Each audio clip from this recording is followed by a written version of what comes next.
Hello and welcome to Chasing the Finish podcast, episode 29. My name is Mike. I am your host, and we are joined by Ben. And he's back from the Caribbean. Jake is back, ladies and gentlemen. Can't wait to find out what's been going down in the Caribbean and how things have gone. So before we do that, let's build up the suspense a little bit more. Ben, I feel like I've seen you loads recently. We're obviously together on Saturday. We're recording on Wednesday, the 28th of Jan, by the way. So we're only recording yesterday to when you're going to hear this. Saw you on Saturday at Sutton Park. We'll talk about all that again in a little bit. How's things with yourself? Are you all good? Yeah, not too bad. Just busy. Feels like I just haven't stopped this week so far. So yeah, just trying to take things a bit easier this week. Obviously, I've been doing a lot of running, so my body's feeling it. And I'm just trying to be careful about things and try to take the proper precautions. And hopefully, obviously, we got going into a race the weekend, so just trying to feel tip top. But yeah, I'm all right, mate. I'm all right. How are you? Good stuff. Yeah, can't complain, to be honest. Yeah. Same old. Like you said, really busy at the moment with work.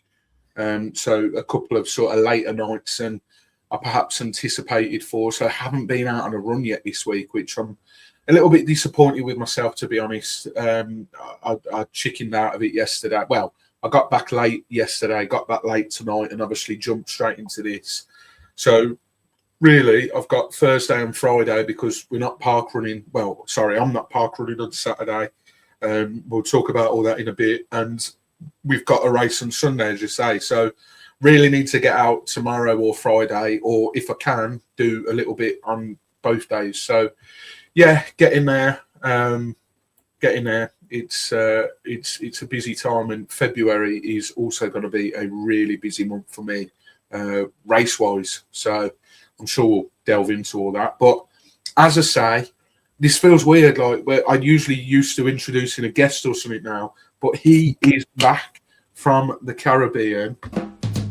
Jake is back from the Caribbean. He's been used to hearing this sort of music. There we go. Jake, how's things with you, mate? Long time. It feels like ages, by the way. Yeah, it does. It does, doesn't it? I don't know when the last time I even park run. Maybe I think the last time I saw you all properly was probably the Big Old Goose, wasn't it? Yes, and the last park run we did, believe it or not, was actually the 20th of December because we did Isabel Trail. That was the last we did as a 3, I believe. Over a month then. Yeah. But how was it? How's first things first? I know we've just spoken off air before I hit record, but how is being back to normality? Are you still a bit jet lagged? Are you still a bit, or have you sort of rolled back into normality easier than you thought you would?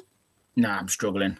I usually struggle. I usually try and stay awake as long as possible, and then I'm usually back into routine. But getting back when we delayed and whatnot, I'm just took it out of me. So it was like up for about 37 hours, and then I dropped off about 1 on Monday morning, and then it's just been a knock-on effect. Like Monday night, I was up till like 4:30, 5.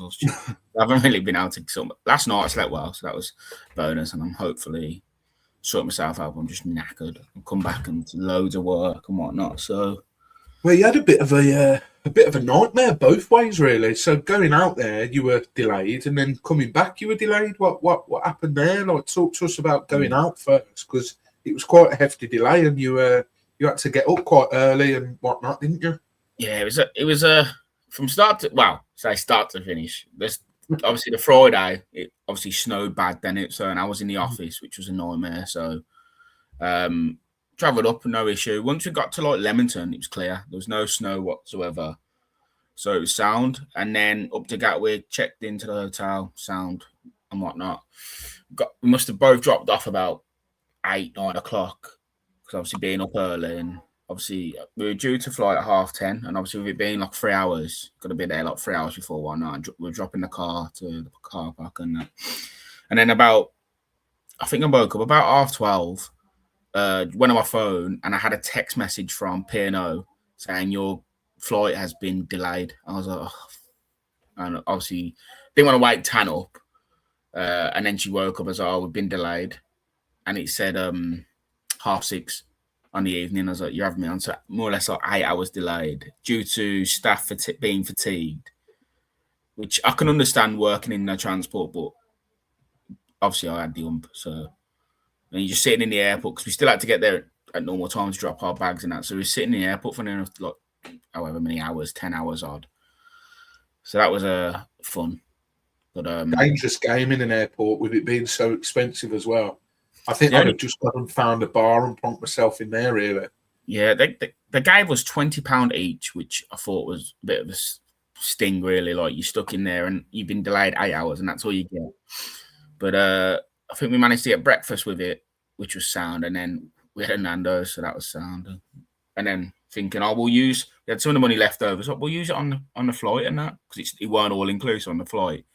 And then all the systems were down on the flight, so I was just like one thing after another.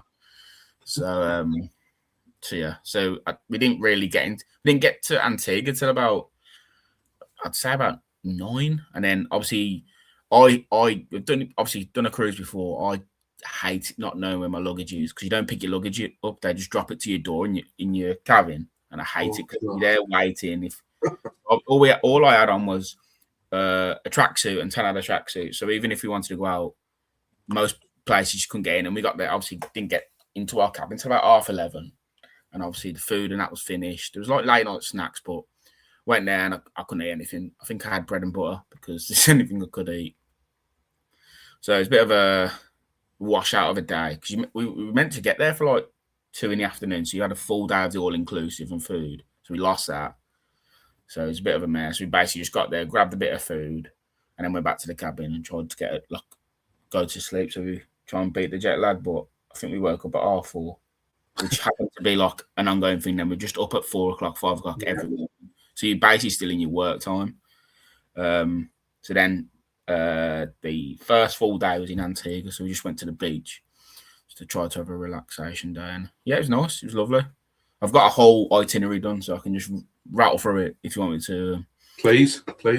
Just pick it out. So yeah, first day was in Antigua, and we got we were gonna just go out on the ports and just do it ourselves, and obviously whatnot. We've been told like some of the taxis are cheap, so I think it was like $5 there each, $5 back, and you can get picked up whenever.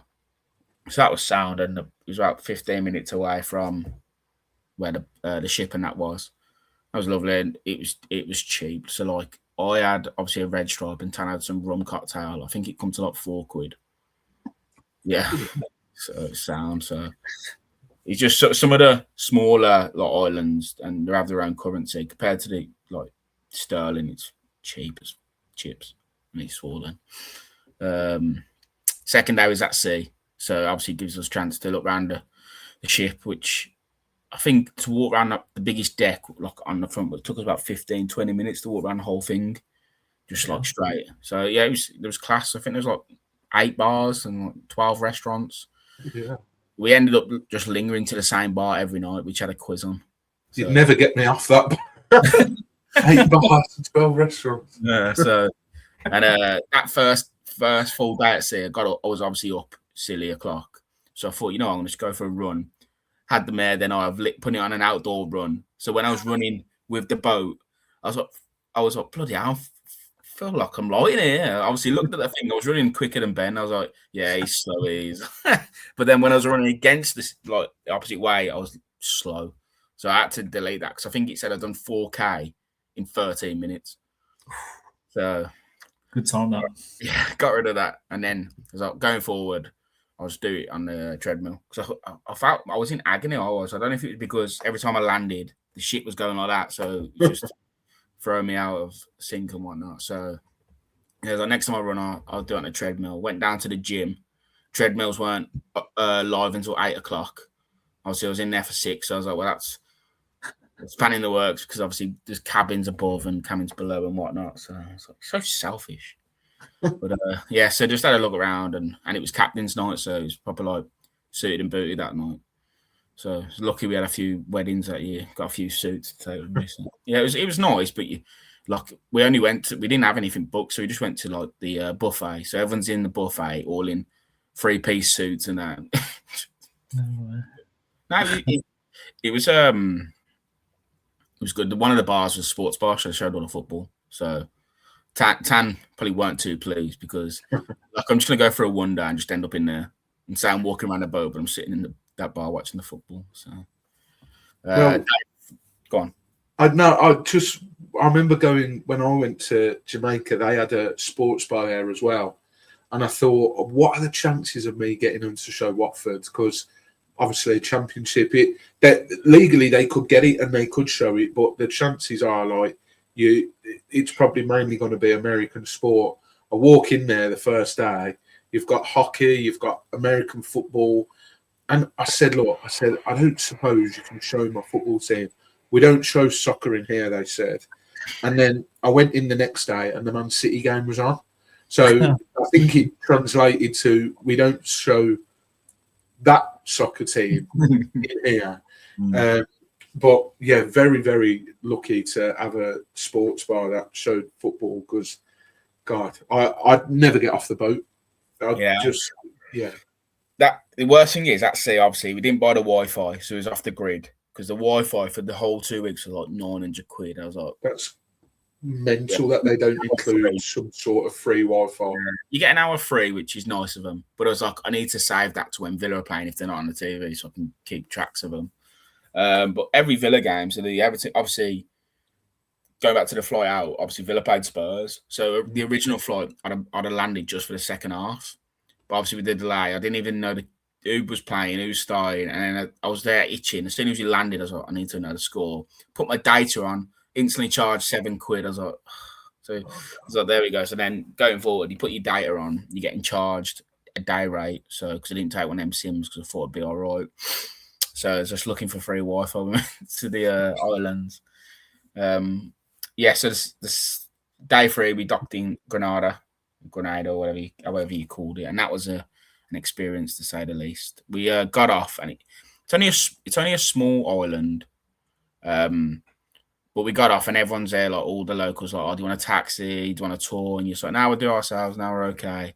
We were walking around like as Brits, just looking a bit aimlessly, like, where do you go? Got collared by a local saying, oh, I'll show you around. I was like, no, it's all right, mate. We'll find a way. No. And he was asking me questions. And like a divvy I am, I started talking to him. And next thing you know, I was stuck with him. 50 minutes it took us to walk around the whole like little port. And he's like, oh, I don't usually ask for money, but I usually get given $20 each by each couple or each person. But like, whatever you give me, God will give you. I was like, oh, okay. He just kept saying, he's like, I'll take any money, but whatever you give, God will give back. I was like, yeah, okay, sound. And like we were going at like some speed, walking around. So every time you tried to stop and take pictures, you're like, all right, come around here. And then you just next thing you know, boom, boom, boom, smashing around it. So 50 minutes, I think it took us to walk around the whole port island. And don't get me wrong, it was nice, but like it felt quite moody. And if there's like where one of the bit of the island, you walk through a tunnel to get back to like the port. It's just like a one-way tunnel, so you walk through and cars come through and that. We're walking through and it's him at the front and you have to go single file, then Tan. And then me, and I was just like looking around as you do. Some old woman, I'd say about 70, grabbed my pocket. I've looked, and obviously I had zips on, and she's like tried to grab it. And I was like, oh, she went, oh, don't worry. Just letting you know, if people notice you've got a watch on, you both got rings on, you're wearing designer, they'll throw the prices up. I was like, oh, cheers, after trying to take my phone out of my pocket, you silly old. But yeah, it was that was quite a moody island. Probably, if we had done like an excursion or just probably gone to a beach, I don't think we would have had an issue. But we went through the markets and that, and they just felt rough. That's the problem with places like that. You almost need someone from like a company to show you around. I remember we did a day trip to Negril, and the hotel we were staying at, they put on coaches where you could go to these different places. Because one of the questions I was going to ask was, you talk about how you get off the ship and you go around these different countries. I'm not saying it's the same in Jamaica as it is every other, but I didn't know whether there would be restrictions, whether you could just walk around certain places, because where I went, there were guards with guns on the bloody front of the hotel. So you can't just think, oh, do you know what? I'm going to get up today, walk out the resort and have a wander around. You just can't do that, because you'll end up dead. So we did a trip to the grill, and they had a taxi firm on site. So if you didn't want to do what the hotel put on, they would take you. And I got chatting to one, and he says, I'll take you to the grill. I'll show you around the markets. I'll drop you at each market, and I'll be your sort of like your personal bodyguard. So we got there, and boy, did he see me come in, because he's obviously got people he knows that have got these little market stalls. We turned up, and we went to about 7 or 8 of the pretty much the same market stall, usual tat, like, yeah. And it was like, he obviously knows them. So he's obviously like, right, I'll pick tourists up and I'll bring them to your shop. And when we got to the grill, he was like, look, just keep your wits about you. Any problems, come back to me. And he was playing, do you know what? I'd love to remember what game he was playing. It wasn't chess, but he was sat down with some other bloke he knows, just playing it on this table and chairs. And I remember seeing a clown, guy dressed as a clown, a purple clown, coming around this bar, asking if I wanted to see a magic trick. I'm like, mate, I've just seen you smoking a fucking fag outside. Like, you know, the magic of it's gone. Sorry, first swear word in. But yeah, I'm surprised P&O didn't put anything like that on. But no, they did.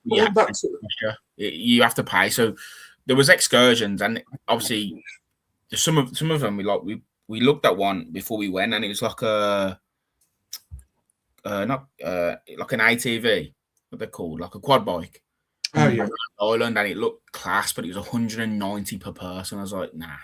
Some of the ones we did, like I think the most we paid was like 90 each, and that was class in one of the islands. And I'll get on to that. It was. Did they tell you? You know, before you might have this written down, ready to say, but like some of the countries you've already mentioned, when you go off the boat, do they sort of brief you and say, look, we're stopping here next.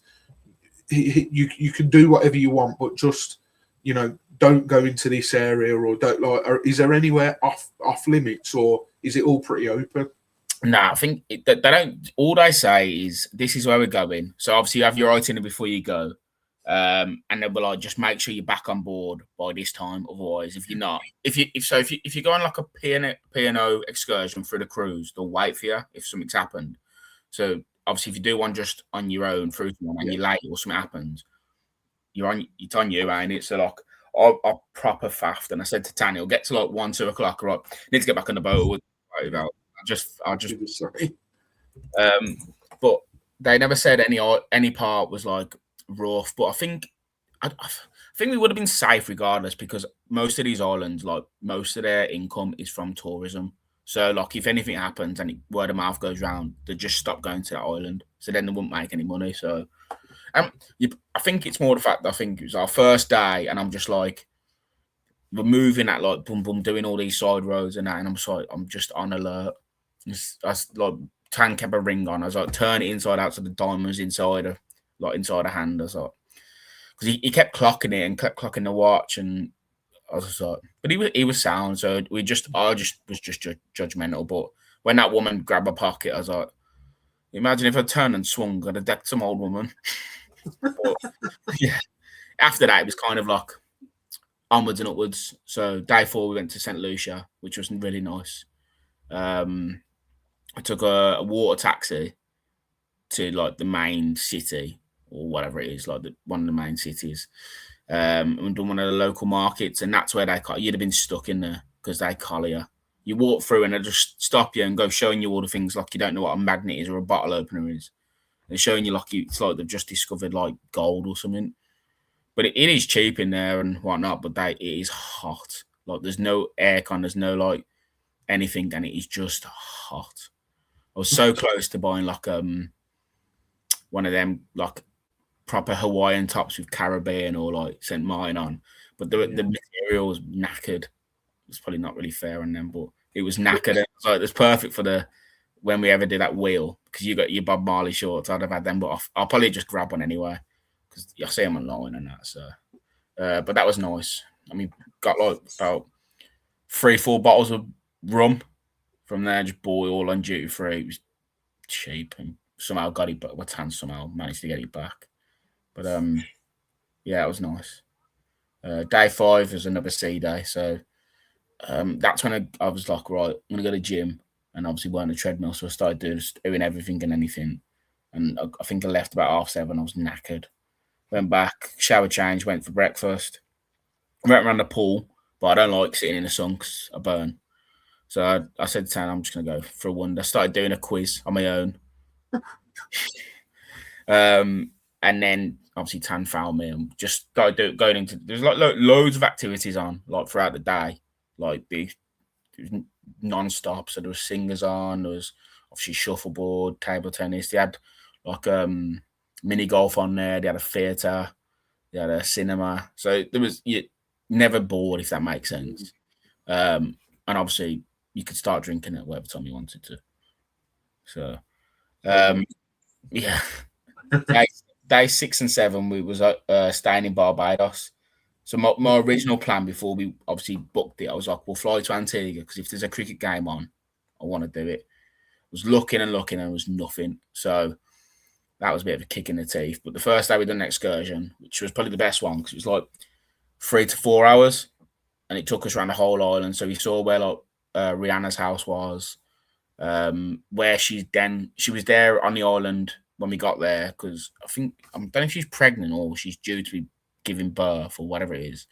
But where she was staying, the woman who was showing us, talking us around the tour and that, she was like, yeah, stay here. I think it's like 13 million in this for like 2 weeks. And Rihanna bought it for like 24 million, this penthouse. But like from going from like really like rundown areas to like proper upmarket and some of the stuff, I'm like, how does anyone even afford to just go there for like a week holiday because of how much it is? Mm-hmm. It's quite an eye-opening seeing some of the places, like some of the houses were literally made of wood and just like built on like concrete blocks underneath. Yeah. It was wild. There's a lot of stray animals which weren't nice to see, but did you get a lot of dogs running alongside the road? Yeah. Yeah, there was loads of dogs, loads of sheep, loads of hens, loads of cockerel, loads of like birds. Well, obviously loads of birds, but I was like, I don't know what happened. Whatever happens, I just want to see a monkey. And we went round the tour and saw one in the trees in the natural habitat, which was sick. That was nice. So Barbados was class. So out of all of them so far, I think Barbados was one of our favourite until we got further in. The second day, I saw on TikTok this like beach where you pay like $35 each and you get like a free drink on entry, sunbed, umbrella, and it takes you out to snorkel. So, which was class. Which I think you snorkel for about an hour. So that was an experience, and with your money in the beds and that, and obviously see anything cool? Fish. They take you to where like a I suppose a boat wreck is or shipwreck. Oh, okay. I saw a couple of stingrays. You meant to see turtles, wasn't seeing it. Did you get bit? Because when I went snorkeling, I got bit so bad by fish. They were just literally coming up on my ankles and just biting them. So I come out and there's literally my feet were just absolutely covered. No, I didn't get none of that. No. I did get like bites from bugs, if that's anything. Yeah. But that's normal. I always get bit by mosquitoes, isn't it? Day 8 was a sea day, and I was just like, I don't care what we do because Villa are playing. So I was like, as long as I get to watch the game, and that's where I messaged both of you, and I sat with them 2 blokes when we lost to Everton. And we couldn't believe this, by the way. Honestly, I went down, and Tam was upstairs reading, like sunbathing, reading a book, and then she came down to me. She's like, I'll stay here until the game starts, and then I'll go back. So yeah, sound whatever. Because we 9 times out of 10 would go back in the afternoon and just nap. So obviously I sat there and a bloke and his wife. So is it all right if we sit here? I was like, yeah, sound. His wife went, and then I just got speaking to him, and then his mate came down. Obviously, I just assumed they were Villa, but then he started speaking. He's like, yeah, my grandson's a massive Everton fan. I was like, all right, sound, cheers. because we were 1-0 down. And then I was like, "You an Everton fan?" Then he's like, "No, I'm Preston." I was like, "Oh, another one." And then he's like, "I was like, you Preston as well?" He's like, "No, I'm a Watford fan." And I was just like, I went, "Fuck off!" Like that. I was like, "That's weird." As it was, like two of my best mates. One's a Watford, one's a Preston. So it's weird. It's just happened. I was like, "Can see what we're going to be doing in a few years." They were both sound, really nice blokes. And it's just a bit of a shame about the result. So I don't really plan to do anything much that day. I was just like, because obviously it was 4 hours behind, and we kicked off at 4. So 12:30, I was just itching, and like I said to Tan, I'm going to go for a wonder when she was sunbathing, and I went straight down there and watched the Newcastle Wolves game. I told her I was going for a walk, but I didn't. So once she listens to this, she'll know I lied. And I was sat with a Newcastle fan, and just talking, and because obviously I don't think anyone was getting the Wi-Fi, and an old couple came in, and they were talking. Does anyone know the results from yesterday? I was like, "Yeah, who do you support?" And they were both Spurs fans, and obviously they conceded like in the 93rd minute to Callum Wilson's goal, so it was effing and blinding. He's like, "We lost the week before in the cup to Villa and lost there," and I was like, "Oh," and he went, "Who do you support?" I was like, "Oh, I'm a Villa fan." He went off in a right puff. So yeah, that was eventful. I came back. I thought Tam was asleep, and I was just had the on because we lost. But so yeah, and then day 9 was in Martinique, which was I thought was another moody island. Like we'd done it, we just got up and done it ourselves. There was like it weren't like massive, but there was a few like roads up and down. We just done a loop. I had a beer about 8 o'clock. That was when I realized it was called Edwards or Leonardo. I don't know, but it was very wheaty. It's a very wheaty beer. It's nice. I've got photos and that, but I ain't got them. So, and then ended it with a McDonald's sundae. Remember what they used to do here with the caramel and strawberry? Yeah. We got rid of them. I had one of them at like freaking 10:30 in the morning. But Love that. yeah, it was good. And then day 10, we was at St. Kitts, which I think St. Kitts out of everything we've done was probably my favourite. We done another excursion, which was class. So like went up the mountains and that, and saw like an old fortress, which was defended by the British and the French. It was very like there's loads of knowledge about loads of history of all the islands, and a lot of it was to do with like the French, the English, the Dutch, and that just keep taking and retaking, etc. It was good. It was enjoyed. St. Kitts was really nice to be fair. And then day 11 we done British Virgin Islands, and that was for Tan's birthday. So she got to spend her birthday in British Virgin Islands, and mine spent mine in Gatwick. So. But we done that one ourselves, and we found like an old prison, like a museum. Went round it, just thought do something, try and learn a bit of history, and it was the most moodiest prison I've ever seen. It's only small. I reckon it had about 30 cells. But like when we went in there like thinking, we'll just go around, and it was an old slave prison. And then I was like, oh well, this must have been closed in like early 90s, maybe later. Like it was, the woman told us it was still being used after obviously when they got rid of the slave trade, etc. And it turned into a normal prison, and then it was a woman's prison. But on the doors and that, you had like the execution room, segregation room, the toilets were all open, and it was just mad. Like, but that only closed in 2008, which is wild because it was just an absolute dump. Like the shower was outside, and they had like a little courtroom. They had a burial inside the prison, which was only a small area. It was mental, but it was a bit of an eye opener, I suppose. Yeah, and then day 12 was the sea day. We thought we'll get up early, get beds, sit in the sun, try and get some sort of a tan so it looks like we've gone away. We was up there, and the beds, like you're not meant to reserve them, but like we did. You get like I think you get an hour grace. So we've done it. Went up for about 6, had breakfast about 6:30, and then went and sat in the sun. It was lovely, but you could see like rain clouds or like rain in the distance. And I was like, we're gonna go through that. Went through it, so we hammered it down for a good like 5 minutes as we passed through it. And it was like, obviously hot and that. And then after that, we just hit another rainstorm. So I just sat there, and it was just pissing it down. I was like, this is enjoyable. So then we decided to just call it quits because it'd be warm, and then it just hammer it down again. And it's like you're just sitting in the rain. It's not even enjoyable.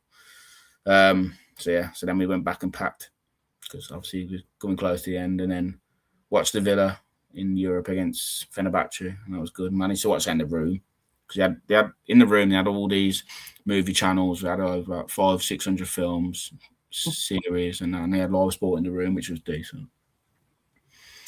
Then day 13 was St. Martin. So this was our last port before obviously the end of the honeymoon, and we've done another excursion, and it's probably the worst thing we've ever done. Went on like a train that took you around the island and around and it was the most. It's probably the worst thing we've ever done because it took you through like a shopping centre, thinking, oh, you'll be able to get off, and it's like come back in an hour, and it just said, look, there's like all these bougie shops and that, and all you did was just drive past them. We drove past them 3 times. I was like, what is this even showing us? The only thing we got to do, we stopped off at a cheese and liqueur shop, which I was sound because I love cheese. So. Then we just went back to the ship because it kind of put a bit of a damper on the thing because it was just like the last day. Both, like everyone told us St. Martin's such a nice island and that, and then we done this shitty old train drive, which was just like, this is just a waste of freaking money. I think it cost us 40 each, and it took us in a loop for about an hour and a half, and we just didn't see anything, didn't learn anything. It was like, what a waste. The only best thing, we went to a cheese shop, got to try all different cheeses. And then, yeah, the guy roll me back on that train after that. Yeah, he said one. It's a nice chilly one. I was like, is it hot? Like, because I don't do spice or don't do any heat. He's like, nah, it's not that hot. Put it in my mouth, it was freaking burning, man. It was well hot. Even Tam's like, oh, it's got a bit of a kick. I was like, don't tell me that. I don't want to. It was red hot. Yeah, so day 14 back in Antigua, and once again was delayed like 4 hours. So that was enjoyable because we had to be out. What was the reason for the delay this time? It was delayed in Gatwick due to a engine or like a plane fault. So we had to be out the room for 9, which wasn't an issue because we was up early most days anyway. But then you're just lingering around with all your luggage. Obviously, you leave your cases out the night before and they take them and whatnot. But like we had 2 cabin cases, had a rucksack, and then 2 bags on the cabin cases. Quite a lot of stuff. So the all-inclusive didn't cut off, which originally thought it was going to cut off. So it's a bit of a saving grace, I suppose. But you just sat there like it's just. To be fair, I managed to watch the West Ham game, and then I watched the Bournemouth game, so that kept me busy, I suppose. Kept me occupied, and then fly on. But then worst part of the holiday that is when you, especially if you've got a later flight, you have to check out the hotel. I remember being in Lanzarote once, and it was red hot, and I went out with my grandmother and all my cousins, and I was coming back before my grandmother was. She was staying out another few days, and I flew out in jeans and like quite smart shoes. No idea why, but I did. So there I was on the last day. It's red hot. I'm like sat in the villa in the garden, red hot with jeans on, a shirt, shoes, and I'm like, what even is life? Because you're just waiting around. I mean, like you say, you had a bit of a saving grace that your all-inclusive didn't sort of expire. So that's not too bad. But to have 2 delays, going out and coming back. So some big things are coming, hopefully. Yeah. The every island, Tan's got a bit of a habit at the moment of buying like a bauble from everywhere. Oh, okay. Baubles and like little trinkets and that. But like Bexy's fridge magnets from everywhere. Like just bought stuff and bought like coasters. Got a habit of like just buying like little things. What did you pick up then? Come on. So obviously a bauble from more or less every island, bar one. Rum, which I wouldn't say it's a trinket, but come on. We bought waffles from the cheese thing, which I devoured the other day. There's like 15 in a pack. I just nailed a lot. Coasters. What else did we buy? Tam was close to buying jewelry, which she was very what's the word? quite smart and go, no, the stuff for the house comes first. Because she's when we went on a cruise before, like I said, I was gonna buy her a Tanzanite ring, and then we just didn't. So she's like, if we go again, I'm gonna buy a Tanzanite ring, and then she chose to be smart and responsible and not buy one because I think that was about $1.50. But yeah, just trinket. There was other stuff, but I can't really. I bought my old man like red hot like sauce. I smelt it and it literally blew my nostrils off. I'd have been like, just give me something mild, some ketchup, please. But I don't think what else he bought. He must have bought other stuff. Yeah. Tan bought a freaking wooden elephant because she likes elephant. Yeah. We just go to these shops and they just catch her. Oh yeah. I'm sure you got a story for us, Mike. What else is it? Like, there must be other stuff. But yeah, just she saw like a giraffe and she's like, I like the giraffe. It was only about that big, only small. And then she saw an elephant and I was just like, I know we're going to be buying this. And it was like $35, so it was about 30 quid for that. Hell. Tell you what, I want to move out there, earn some of the money they are. Yeah. 30 quid for a wooden elephant. That's mad. The only island where we felt like, so the British Virgin Islands, because it's owned by the UK or owned by Britain, we had a round of drinks and I was like, I'll get it. Tan had like a banana colada and I had a Carib. And that was like 14 quid. I was like, oh, knocking me back there. Like everything else has been like 5-6 quid. And that's so that Carib is nice. But yeah. Well, a busy trip, but you enjoyed it, I assume. Unless you're going to sit here and tell me otherwise. Yeah, no, it was class. It was a bit slower paced to what we're used to, in a sense. Like obviously going to America and that it's up and go and it's non-stop. So it was nice that it was more relaxed. But I'll be honest, I think to do the other side, which is like Dominican, Jamaica, St. Vincent, etc., I think we won't do it for like maybe like 10, 15 years until we we want to relax again and do that. Where it'd be just like I'd like a med cruise and like whatnot that you get up and because with it being like Europe, there's loads of history in these in European cities and that, and you can get up and just do a lot of it yourself. And they have these hop on hop off buses everywhere, so you can just travel around and that. But like it was nice and it was an experience. Like I am grateful that we went. And just little things. It was. No, I will say I've done. I did do a run on a treadmill, and I was like, right, I'm going to film myself and talk, and send it in. And I've sat there, I've gone right to the corner, so there's no one there. Thinking there's no way someone's going to come on the machine to my right and machine to my left. And within like 2 minutes of running, one bird's gone one side and one old bloke. I was like, for fuck's sake, man! Just there's about 9-10 machines. Just piss off. So then I was there filming. And then I had to just go because the old bloke was trying to talk to me. I was like, "Oh, just leave me alone, man." So I've done 30 minutes, and then he just decided to cut me off. So which was about just shy of 4K. But I struggled bad. I was like, I weighed in. I was like, I've put so much weight on from just drinking and eating and doing absolutely nothing. So to be fair, I think the like humidity and everything massively plays a part as well.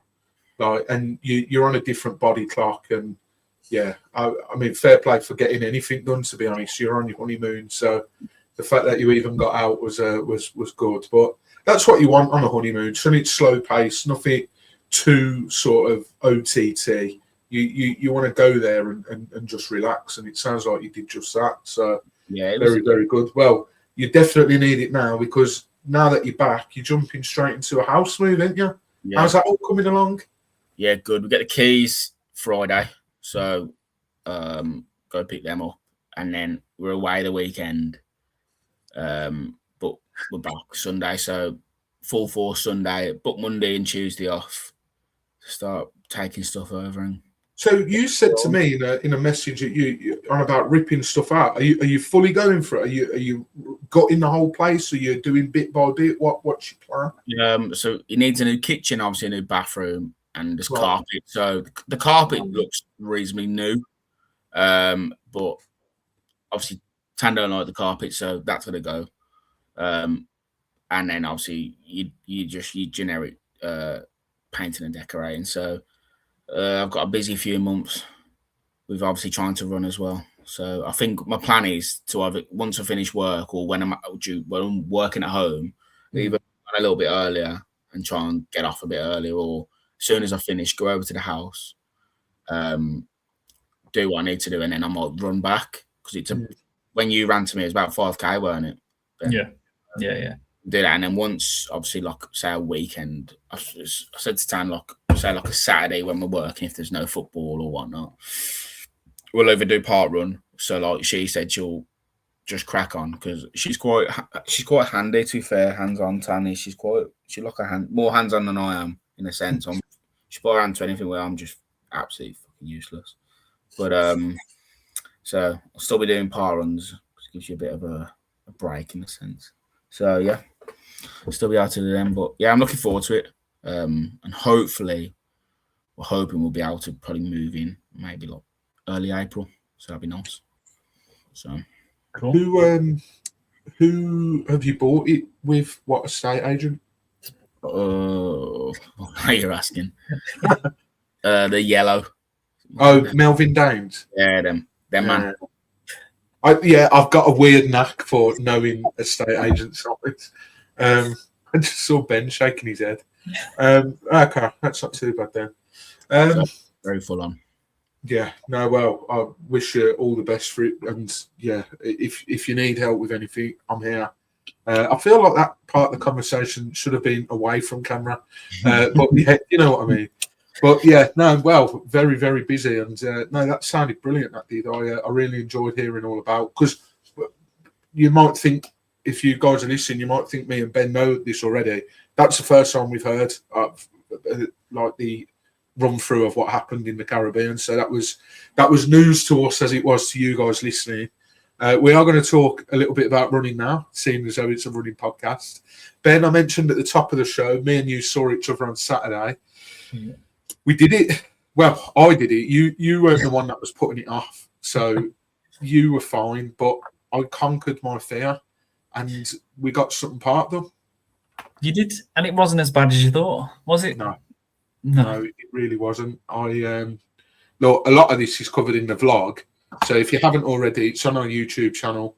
It's on our YouTube channel. The latest video prior to this podcast. And Ben vlogged, and Ben Stevens came as well, who was on 2 episodes ago, episode 27. He came and joined us. We're meant to be joined by Farmy, but he's picking up a bit of a knack of copping out the morning of the part run. He texted me and said that he'd had a bit too much to drink the night before and he wouldn't be joining us. So, yeah, not the first time he's done that. So, Farmy, if you are listening, I'm keeping tally, mate. Don't you worry. But yeah, it was good. Look, you can get my thoughts on that video. I'm not going to go over them again.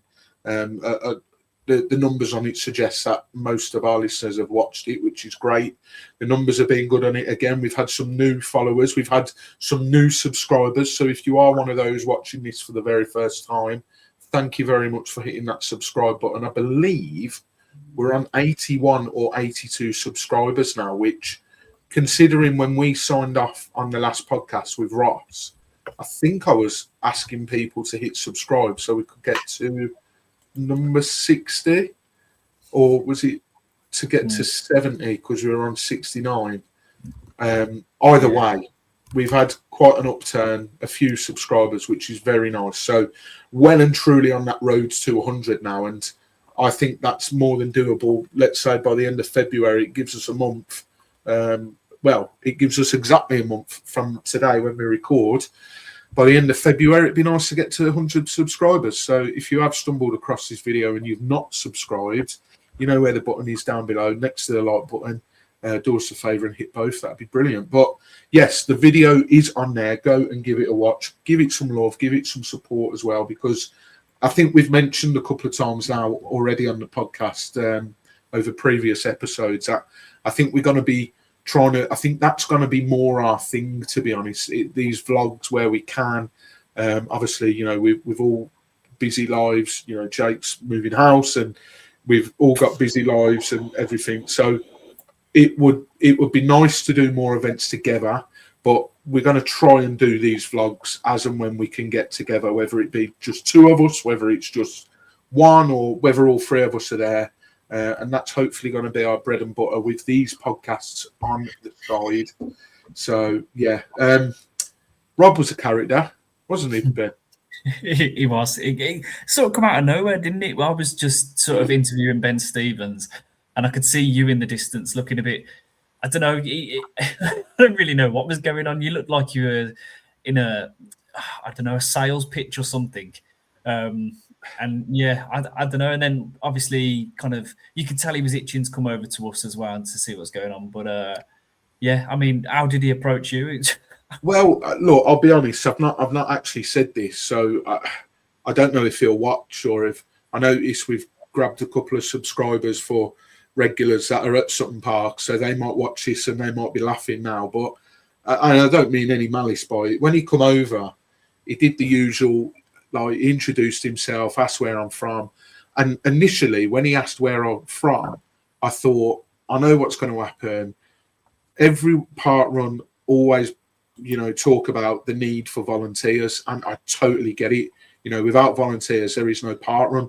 In fact, you look just down the road from Sutton Park on that Saturday, and Perry Hall, which is one that we've done, cancelled for the first time because they didn't have enough volunteers. So believe you me, I totally understand the importance of the need for volunteers, and the only way you're going to do it, other than through your social media channels, is through word of mouth. So when he originally said that, I thought, right, he's sort of buttering me up here to try and, you know, volunteer next week or put my name down on the list and whatnot.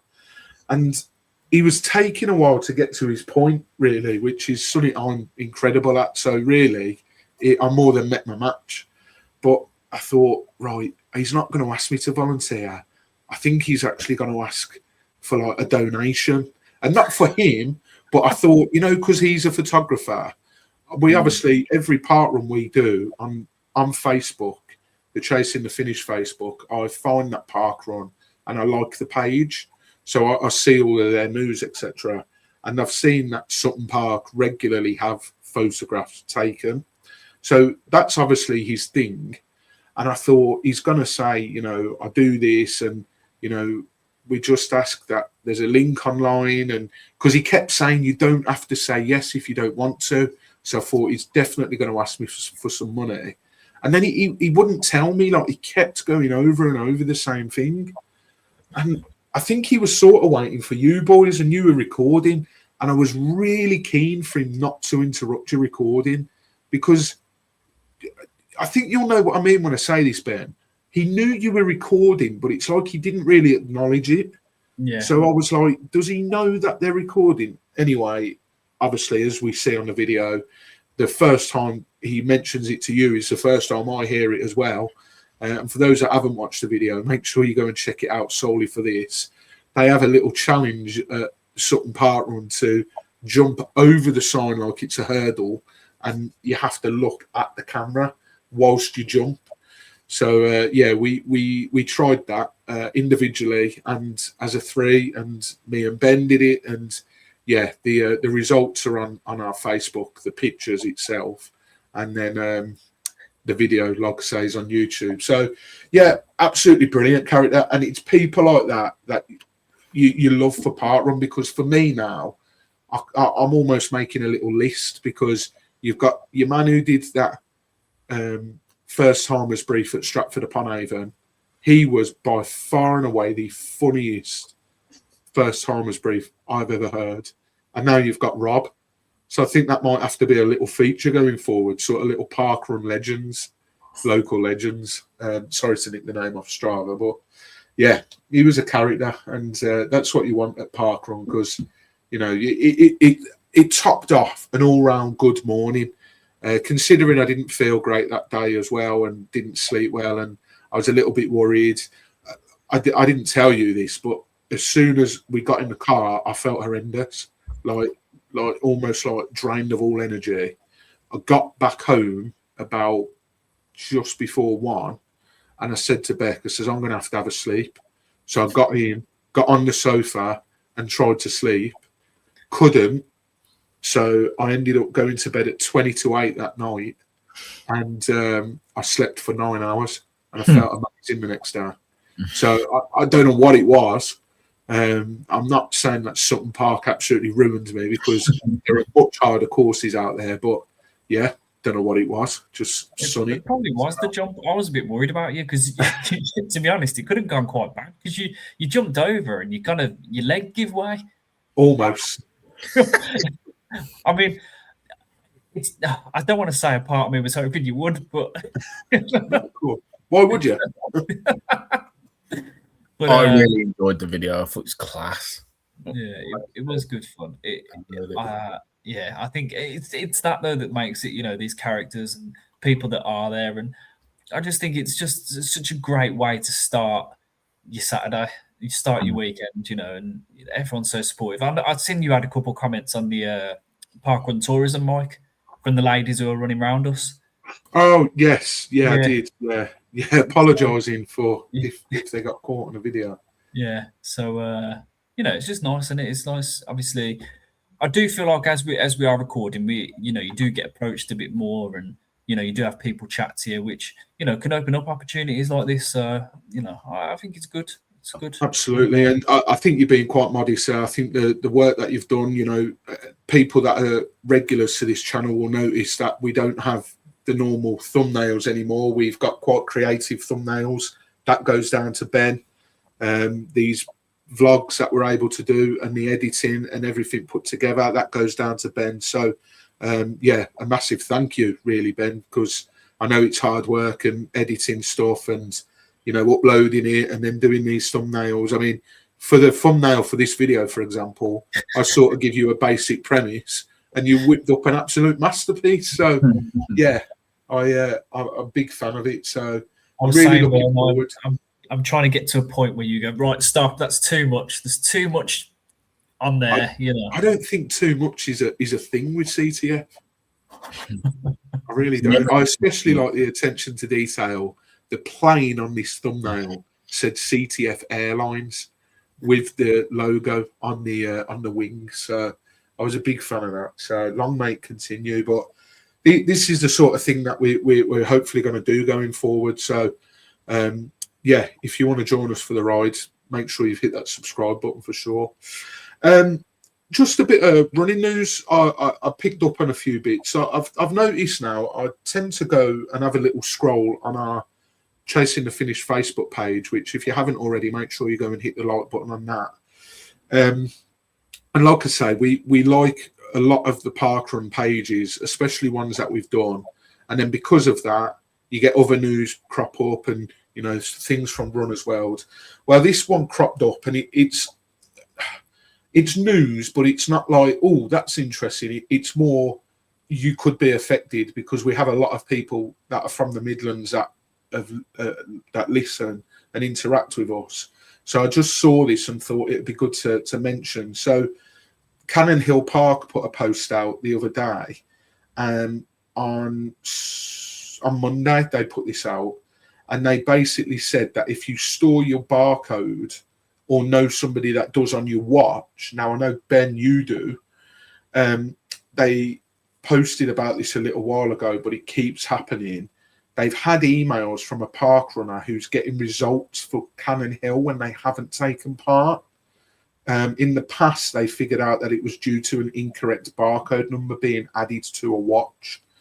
So if you use your watch to store your barcode, please do check you have the correct number inputted, especially if you ran on the 1st of Jan and 17th at about 31 minute 5K, something I could only dream of. You may have noticed, but you didn't get a result. Someone else got assigned to that result. So, like I say, we have a lot of people from Birmingham. The chance of anyone messaging and being like, oh, yeah, I got that text. But, yeah, just... It's scary, though, isn't it? Because we've had this conversation before, and I don't think it doesn't benefit you. I mean, you're only cheating yourself, really. But like we've said about the 5K, you can get anyone's barcode on there. Yeah. Like I could literally... do a run and scan in as you. Please, I've offered to pay. Please. Yeah. Well, I came up with that idea, didn't I? So I was like, start charging people. Do you want to sub 25k? Send me a fiver and I'll do it for you. So if anyone's out there wants one. And now, also, the other bit of news I found. So good news for an ex-member of the Chasing the Finish Strava Club, Miles the dog, because he doesn't need his own Strava account now. So anyone that's got a dog, you can actually add them onto the activity on Strava now. So you can add a pet tag. So you just upload your activity, then you go onto it, tap edit activity, select the with pet tag, which is at the bottom, and then you save it. So I believe Strava's one of Strava's sponsors is IAMS. So they're going to be launching monthly challenges to celebrate getting outside with your dog. So I think they're doing one. Well, I think they've done one for January, and the challenge was to complete a 5K with your dog. Now, that could be a 5K on a bike, although I'm not sure how that would work. That would be quite interesting. Dogs can ride bikes, though. Well, this is it. This is news to me. The dog's riding a bike, but qualifying activities. Now, I don't know if they've just sort of left this in or whether this is an error or whatnot. Obviously, you've got run on there, but on this screen grab here, the qualifying activities include alpine ski. Bearing in mind, this is with your dog. Black country ski. And then the last one, you can just see the wording off and it cuts off. Canoeing. So I want to know who's canoeing with a dog, really. That screams of Ben Stevens. Yeah, he does actually. He loves going out with his dog, doesn't he? Yeah. Dog running.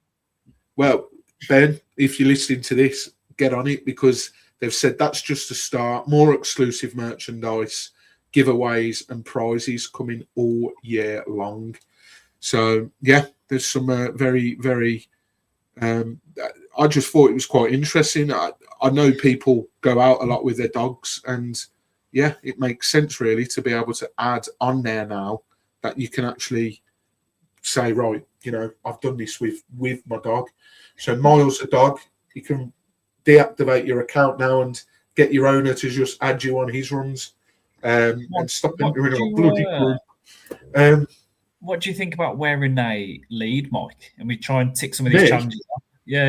I'll not be wearing a lead, mate. No. You have done before. Oh, yeah, I forgot about that. Yeah. As part run wheel, one of us has to wear a lead. Harness. There you go. Yeah, interesting. Oh, we could do a part run backpack. You run, Mike, and I'll jump on your back. It's hard enough running with very minimal to me, let alone with someone on my back. How about you run and I'll jump on your back? We could honestly do part run slinky, just all attached to each other, one big harness. Like the human centipede part run. I didn't want to say that, but like... We could do it like handcuffed together. Or we could do like talking of the Caribbean, could do bobsled and actually make a bobsled out of cardboard and we all get in it. That would be a brilliant idea, that would. There you go. Add it to the wheel. My screen's having an error again, isn't it? Oh, here we go. It is. He's having a show, man. He's being visited by the Demogorgons. You know what he could do? I'm sure you've probably got handcuffs, obviously being to the NYPD shop in New York. I was wondering where that was going, and I'm quite thankful it went there, to be honest. I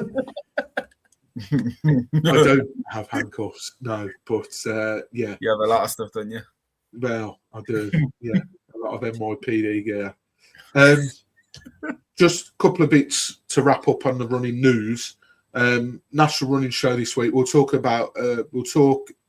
a little about that in a sec. But for anyone that's never been and you've maybe never been to the NEC before, there are a lot of halls. There is a arena as well. There's the shopping centre, so it's quite an easy place to get lost. Hall 17 and 18, the running show is in. It'll all be signposted clearly anyway, but if you find yourself in the NEC somewhere and you're a bit, oh, okay, I didn't realise it looked like this, 17 and 18 is where you'll find the running show. And on Saturday, they've got a whole host of things. I mean, yeah, we'll talk about this in a little bit, but yeah. In fact, why don't we talk about the running show now, Ben? Because me and you are going. I'm not doing part run. You're not doing part run. There's a reason you're not doing part run though, and that is because. Well, I did park run last year, and yeah, I didn't end up getting there till like gone 10. So I'd like to get there for opening this year, and also, yeah, I want to hear Tom Evans speak, who was the winner of the UTMB this year, past year, just gone. So yeah, it's obviously it's going to be a crowded one, I reckon. So I'd like to get up close potentially, and yeah, just get a bit of footage for it as well. So yeah, I'll be going early to try and get just like a bit of, a feel of the place and see what where things are. And yeah, just get a bit of footage really. So yeah. Well, we were talking before we started. For those that are going and perhaps haven't decided on their park run yet, which one they're going to do, it's obviously been the talk of the park run tourism group this week, as it always is this time of year. A couple of the local park runs have put a post out on Facebook as well. You got Babs Mill. They've got the. I personally think, I know obviously a lot depends where you're staying, but proximity to the NEC, I personally think that is the closest as the crow flies. So that's probably your best bet if you want somewhere to be finished and a quick dash over to the NEC. The only thing I would say is you don't have showers there. The other one is Oakland's, and again, you don't really have showers there. I don't think, in fact, do you know the Swan Shopping Centre, where the toilets are? Do they not have showers in the Swan Shopping Centre? No, I don't think so. No, I don't think they do. I don't know. A little part of me thought maybe they did. But I thought you was going to say you knew somewhere that did have showers. So you're going, this place hasn't got showers, this place hasn't got, but this place has. No, I don't think any Birmingham ones have showers, as far as I'm aware. Assuming if they're in a hotel near that, they'll just go home and shower. Yeah. That is the alternative. I mean, I've never been, so it's the first time that I'm going. I'm really looking forward to it. But you went last year, and you said a lot of people sort of go in their running gear, Ben. So almost maybe they'll do the park run and head straight into the car and straight to the NEC. Yeah, but a lot of people do that. I know last year they were doing a few like social runs as it was going on. So obviously, trail runner Scott Jurek was doing like a 5K run around the area. So yeah, people just in running gear. Plus, you had the is it the Travelator? Travelator. Yeah, that last year that was going on. So you had people running on there in the gear. I think this year though it's the like hill one.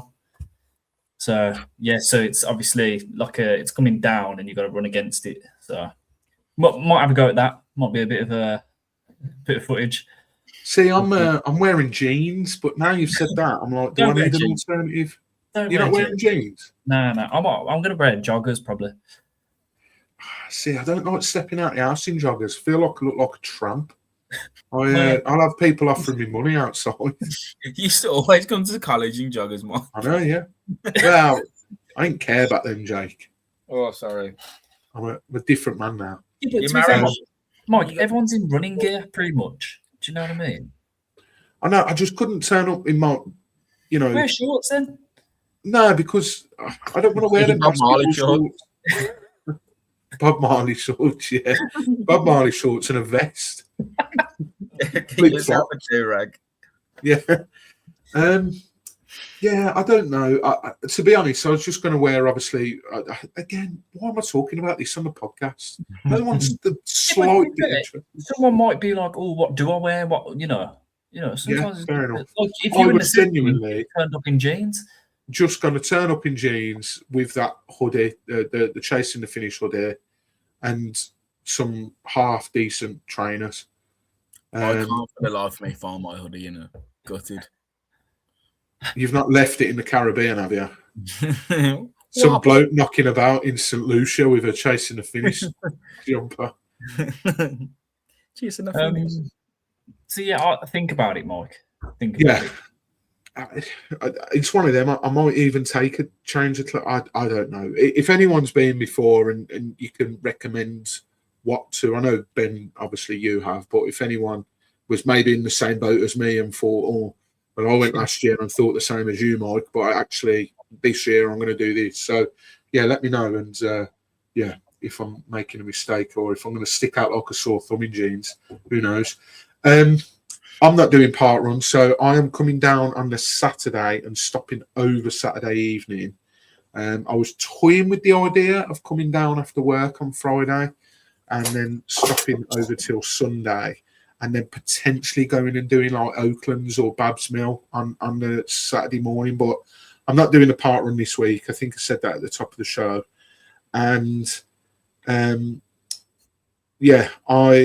not sure what time I'm going to get there yet, but we'll talk about what we're looking forward to with the running show. I mean, I really don't know. You've sort of given me an inkling as to what to expect, but I really don't know.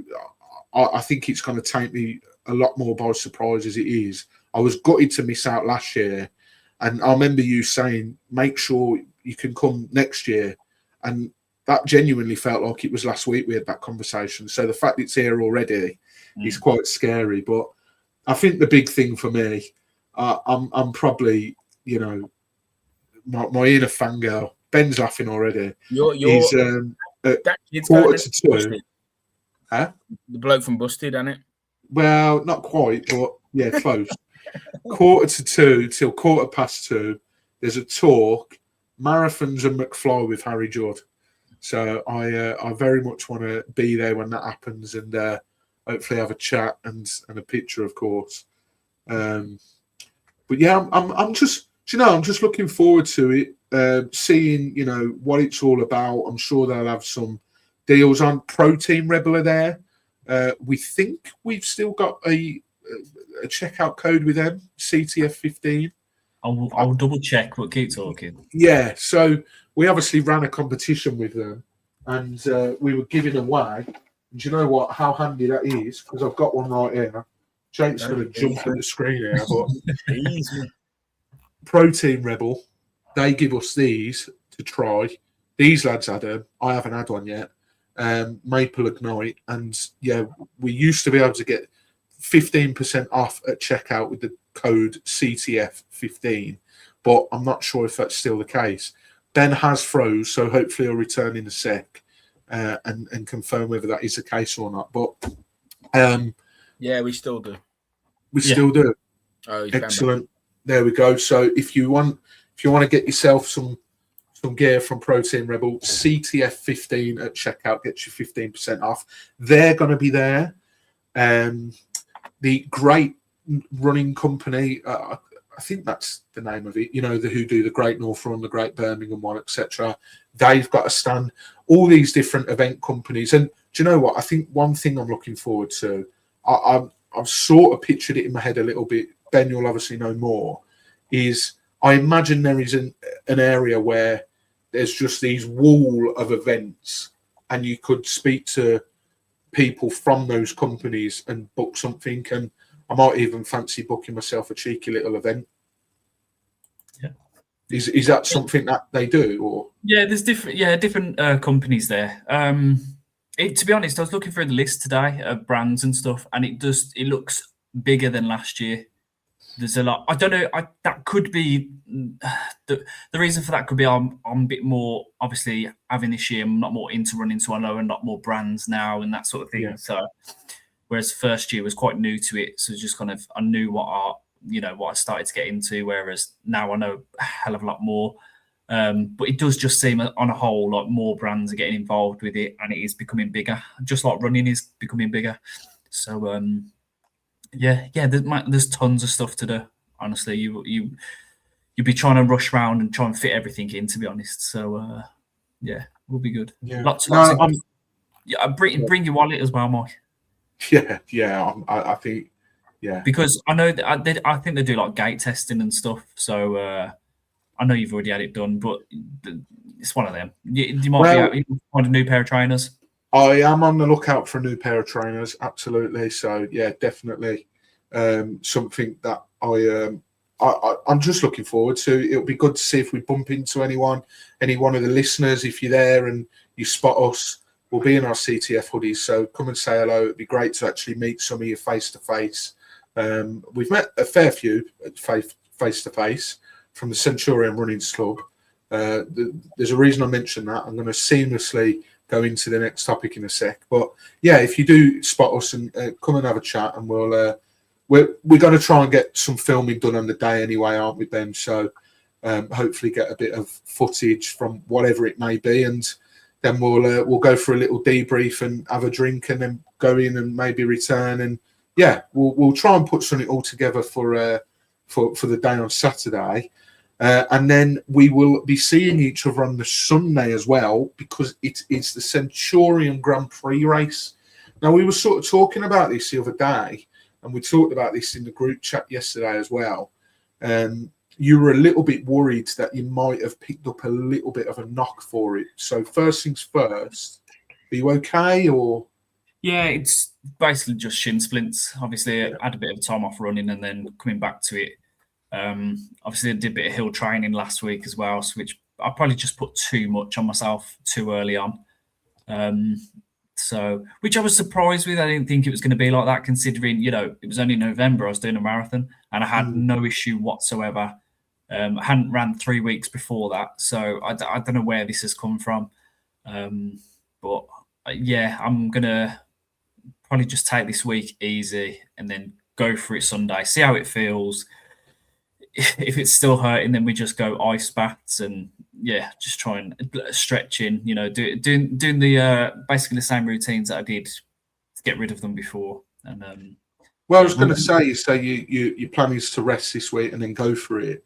Yeah. Your time last time, if you don't mind me saying, was 32:38, and I think you were in the top 10. I think I might have got that wrong. You were definitely high up on the listing when I checked earlier. So time of 32:38 last time. Silly question, but is your aim to beat that this time, or is it to get similar? Do you want to smash it by a certain distance, or have you got a time in mind that you want to come under? I think, the problem was last time mentally I was there in terms of, mentally I was back where I was. So I went out guns blazing way too quick, thinking I was as fit as I was 3-4 months ago. Not the case. So I ended up struggling from there. And I was suffering with a little injury anyway before that. So I think I got on the second lap and I was in quite a bit of pain with the bottom of my foot. So yeah, the aim is just obviously to beat it. I feel like I will. Obviously, I'm not going to go out as quick as I did. And obviously now I know the course, I know which way to go and stuff. So hopefully I will be able to pace it a bit better. And so we'd have to see. I mean, obviously I think it's raining the weekend, so I have to think about footwear and Well, especially in that bit where you run past Wendy's bridge on the other side as to where Wendy would be. And then it sort of goes soft underfoot, depending on how bad the weather is. That could be quite boggy and a bit of a slip and slide. Yeah, so it might be the trail shoes come on, possibly. But yeah, we'll see. But yeah, the plan is to go for it, try and pace it a bit better, and hopefully come away with a better time. Sub 30? No, God, no. I'm not. I'm not at that point. No. Okay. I would have been, but I've lost it, mate. I've lost it, sadly. It's a shame because we're saying how quick you can lose it. Like I'm saying this like it was, like a year ago. It wasn't. It was only literally a few months ago. I was up here, and it's just, sad. Yeah. But hopefully we'll get back there. Big year ahead. So yeah. Absolutely. Yeah, I think I'm sort of similar to you, really. I've not had the start to 2026 that I would have wanted. The problem is I've got too much to blame at the moment. Like I said earlier, getting back at some of the times I have been from work, the last thing you want to be doing is getting back late after driving an hour and a half from work to get home. You sort of sat cramped in your car, and then you're thinking, right, I'm home now, I'm going to go on a run. When in reality, unfortunately, that's how it is. And if that's the only time that you can get out on a run, then like it or lump it, mate, that's when you're going to have to do it. So I think I need to have a bit of a stern word with myself. Yeah, I've had a bit of a tougher week than usual, but, one of these weeks I really do need to, January's done now. So one of these weeks, I need to look at Feb and think, right, you need to start, because I have got, a busy Feb coming up with events. I say busy with events. I think I've got 2 actual races, but then obviously we've got park running in the middle of it as well. So it's just about getting back into the swing of things for me, which is a bit sad, really, to say that, considering that we're now going into February and I've had the whole month to do so. I really haven't had the best start to 2026. So I'm a bit annoyed at myself. So my time last time was 108.25, and I was last but 1. The only reason I wasn't last is some chap went round injured and he was convinced to actually finish. So thanks to him, because it meant I didn't finish last. But I think maybe I need to come to terms with the fact that that's probably going to be happening this time, unless someone else gets injured. I might have to kick a few shins on the way around to see what happens. But no, 108.25 last time. Look, I'd love to get sort of 105. I mean, bloody hell, sub 1. That I'm way off that, but I'd love to get around 105. But I think when I was running quite regularly, even in the week, I was sort of hitting 108 for that distance anyway. So I would imagine with the lack of running I've had, I will probably be closer to 110. I think that's the one that I feel bad at. Park run, you can get away with it because there's people finishing at all times, and the volunteers. I always feel really bad for the volunteers. The fact that they're pretty much waiting for me to finish so that they can pack up and go home. And especially last time. And look, I'm not saying that they're thinking that. It's just how I feel. And I think last time, with it being raining and it was horrible and wet and you've got 2 paramedics sort of sat with their not deck chairs, their camping chairs under an umbrella, and you just feel like you're holding people up. So I need to get that out of my head first and foremost. But I think I'll be close to 110. But yeah, it is what it is. I have got a bit more information on the Centurion Grand Prix, because every time I try and talk about it, I always forget one piece of information, or have to guess on one piece of information. So this run is technically race number 4, but because January's was cancelled, it's race number 3. So it remains to be seen whether they'll actually replace that January one, so that there is another one. There's 2 more after this at the moment. So the 1st of March and the 29th of March. And that's due to Easter being the first weekend of April. That's why they're doing 2 in March. That 29th of March is a shame, because that's the same day as the Wolverhampton 10K. Entry is limited to 150 places. I think Simon was saying that if they go above that, they have to, I think this is where I've gone wrong here already, but I think they have to get more paramedics, or welfare in it. Like if you got more. Yeah, exactly. All entries will close at 11 p.m. on the Wednesday before. Online entries Wednesday before the race. So if you're watching this, I've said this on the last few podcasts now. If you're in the area for the running show and you may be still around on the Sunday and you fancy a 5 miler before you go, you've missed the deadline for this week by the time this podcast goes out online. However, you can enter on the day. So if you're affiliated, it's £10. If you're not affiliated, it's £12. However, you add an extra £2 to that if you enter on the day. And this is at Babs Mill, where the park runners meet there, and that's where the race will be. Runners in the race must be over 15, and it is UK athletics governed as well. So, proper rules in place. And Ben, I've actually found some information. You wanted to do 4 and you couldn't think what it was for. So, special series mementos, and they will be presented to all participants, including volunteers, taking part in 4 or more races at either distance.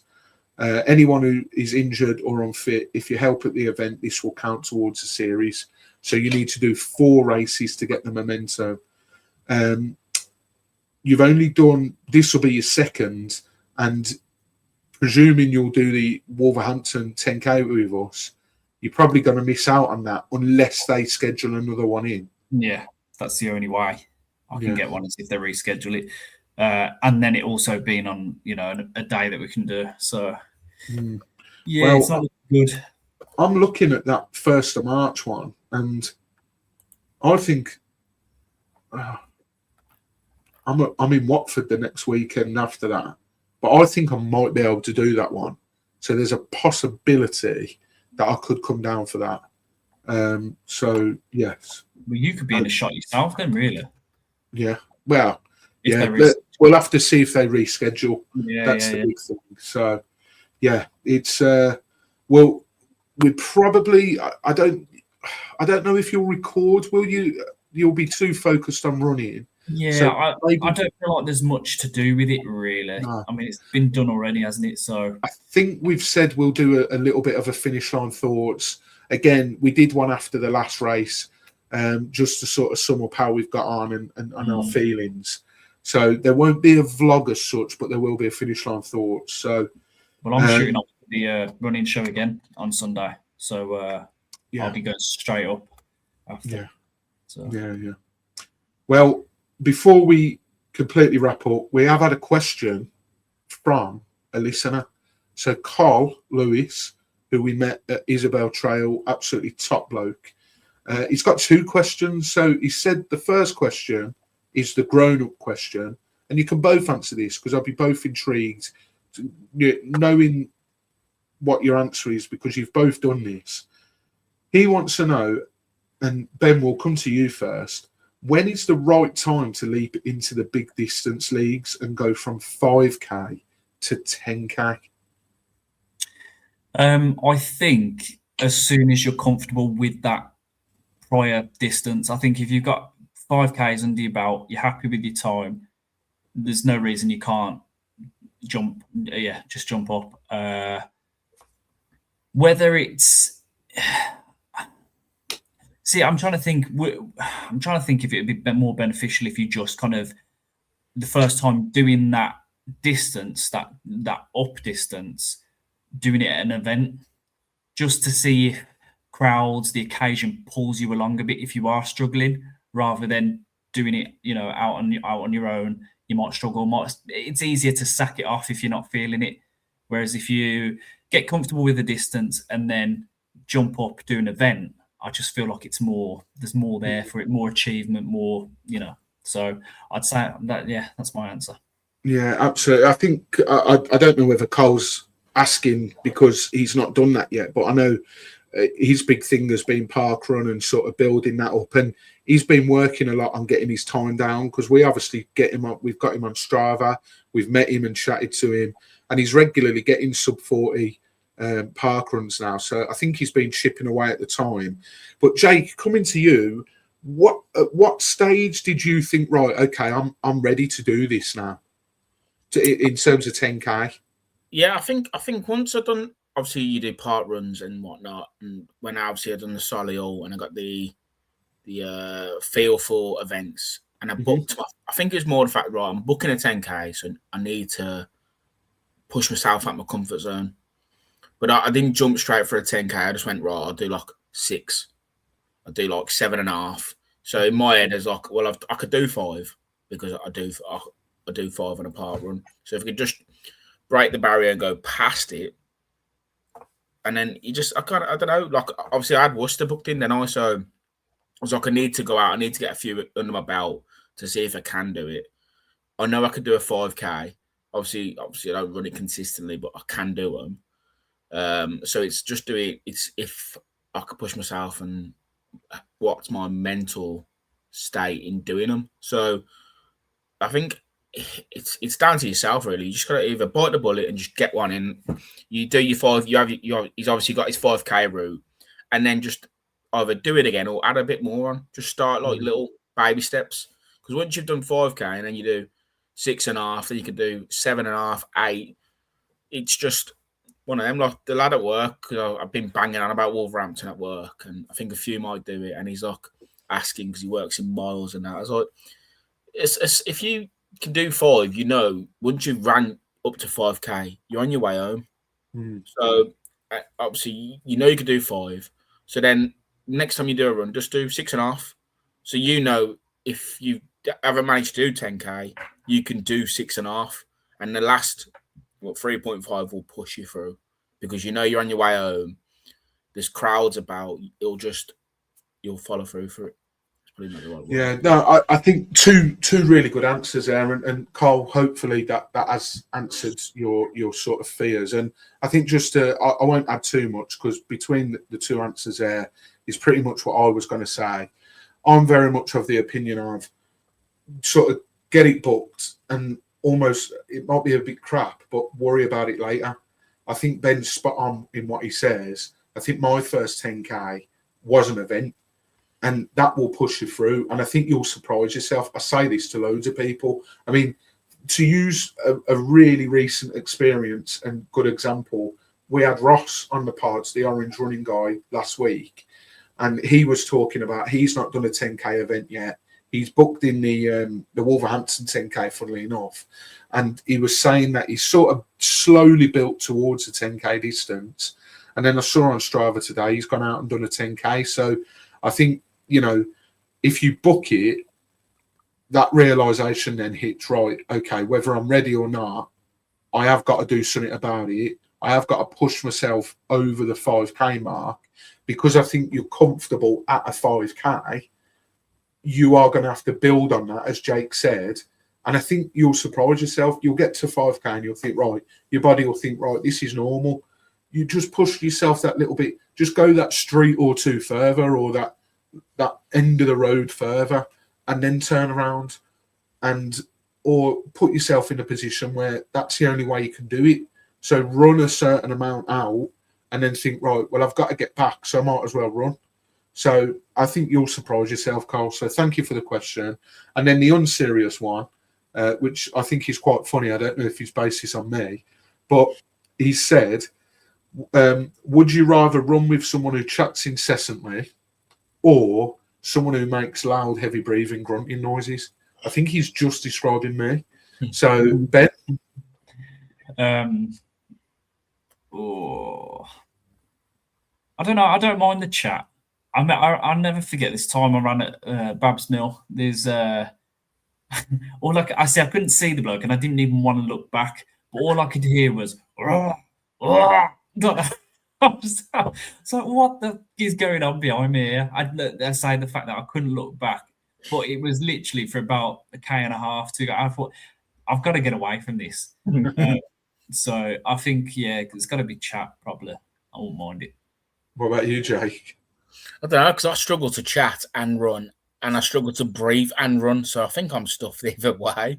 Going back to the Pickled Goose, like you recorded with Mike and you were running, so you could tell you were struggling. Like when I was like, I know if I'm talking, I'm just gonna walk because I can't seem to breathe, walk, and run as one and talk like in one clean hit. So yeah, how do you think he feels? I was giving him like 21 questions the weekend while he was running. Yeah.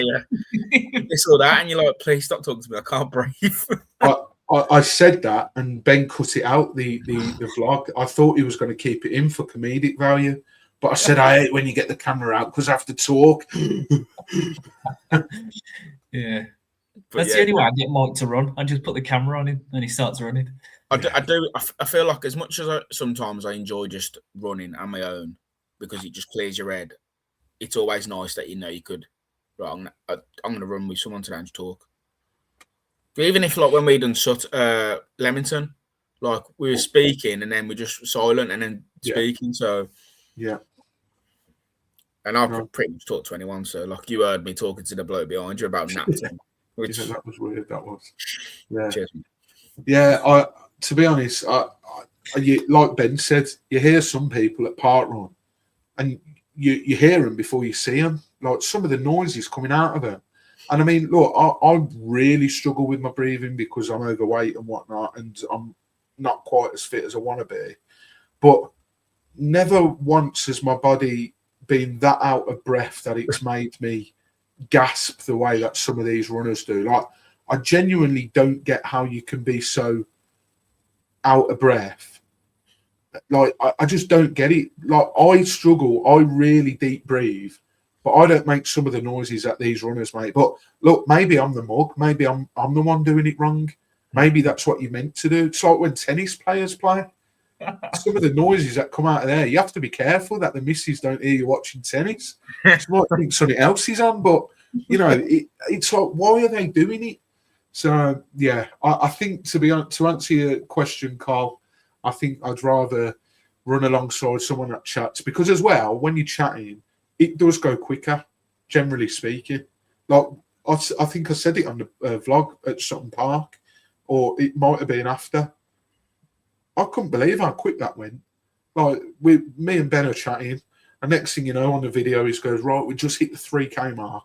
And I don't know if you caught me in the background. I sort of was like, 3K already? Granted, if you look at the time, it wasn't already, but it surprised me. So, yeah, thanks for those questions, Carl. I really enjoyed them. But one last thing, I'm going to do this now until April. So you guys have had it, I'm afraid, you listeners, because we need donations. I know it's a really rough time of the month. So rough part of the month, sorry, wrong phrase there. Payday is almost here for most people. So hopefully when payday lands, you can help us out. We are playing a charity football match at Vicarage Road, which is a home of Watford FC. The money raised from that gets split between 4 mental health charities. And you're probably wondering, right, okay, that's great, but how is that money being raised? That's where we come in. We have to raise a total of £1,250 as a team of 8. And then that money gets all put in a pot and split evenly between those charities. We have got a charity fundraiser, which we are in the middle of sorting. We have sort of got somewhere to host us, but we're also sort of keeping fingers in different pies, basically. So keeping options open.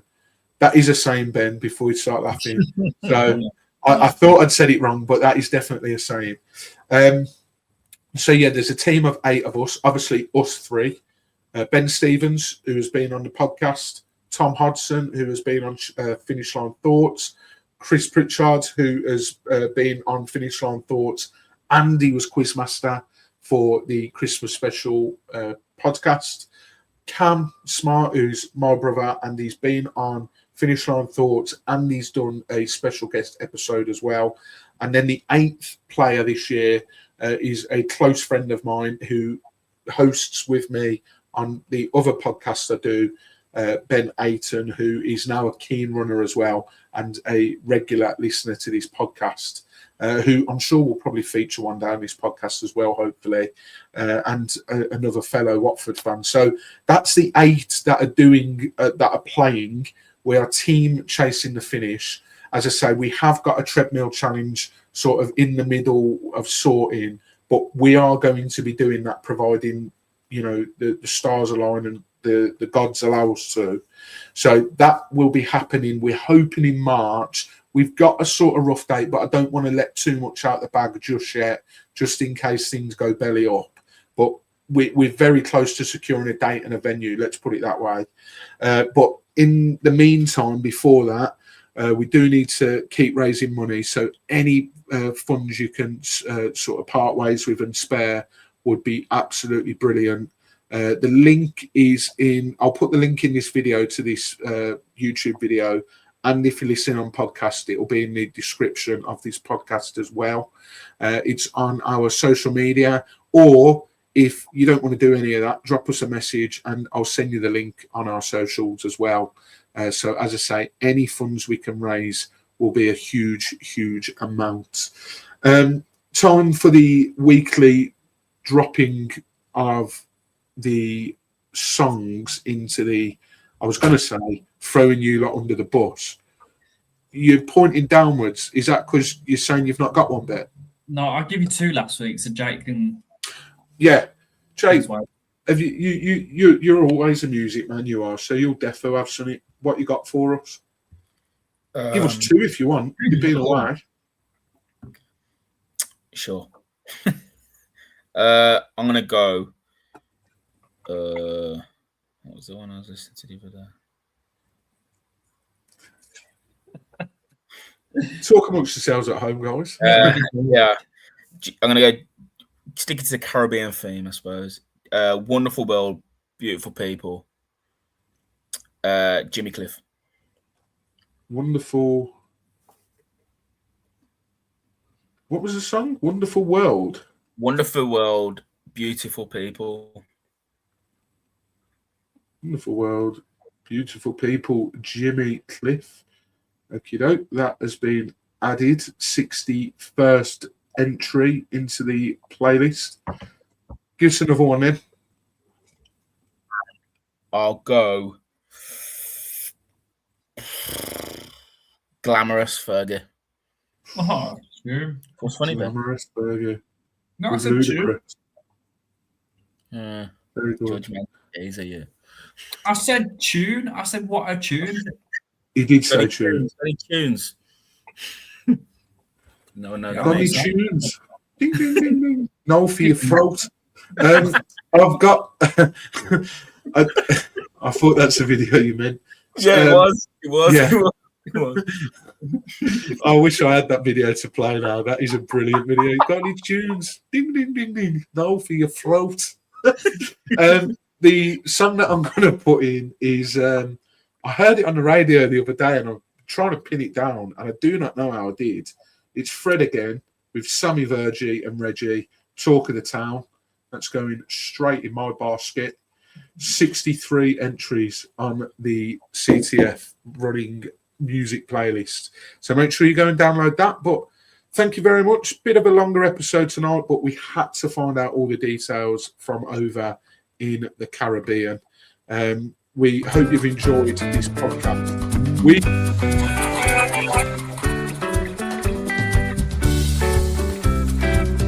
keep on chasing that finish. See you later, guys.